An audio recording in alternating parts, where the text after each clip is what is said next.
Albert Onyangue, candidat indépendant à l'élection présidentielle du 21 mars prochain, est à l'heure de la campagne, comme le reste de ses rivaux. Ceci pour tenter de convaincre les électeurs afin d'arracher leur suffrage. Un exercice exaltant et difficile et qui conduit à bâtir certaines stratégies. C'est fort de cela que son directeur adjoint de campagne a initié ce vendredi 12 mars 2021 une conférence de presse tenue dans un hôtel de Pointe-Noire. Question bien sûr d'édifier l'ensemble des journalistes de la place sur l'ambitieux programme de société que s'est doté le candidat Pasteur.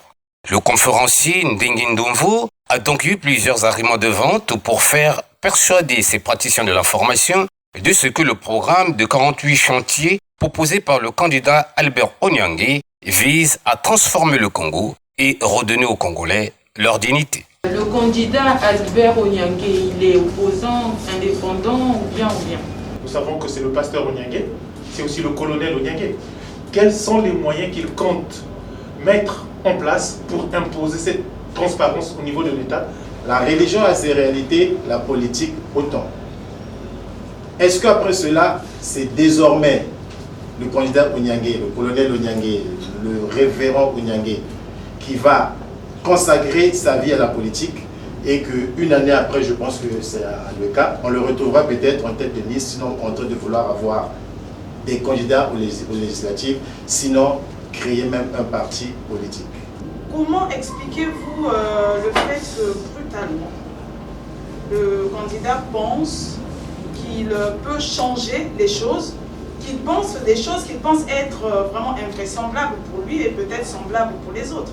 Au cours de cette conférence de presse, plusieurs préoccupations ont été soulevées par les journalistes. Elles ont tourné autour de l'économie, la politique, le sport, le social et l'engagement pris par le candidat pour s'être présenté à la présidentielle de 2021.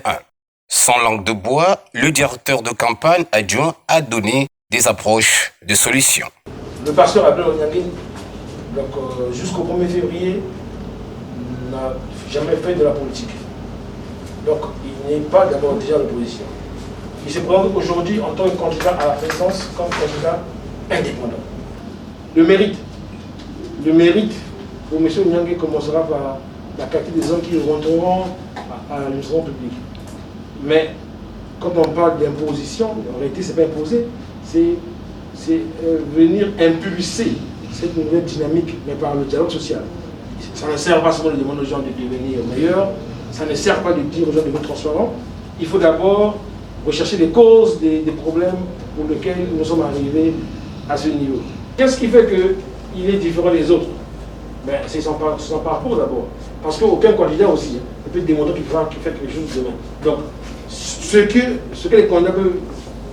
le candidat ne peut vous dire, c'est ce qu'il pense faire pour la nation pour les 5 prochaines années.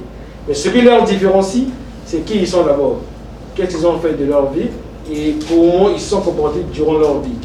Je disais tantôt que M. Albert Onyangue était un candidat pur et sans attache.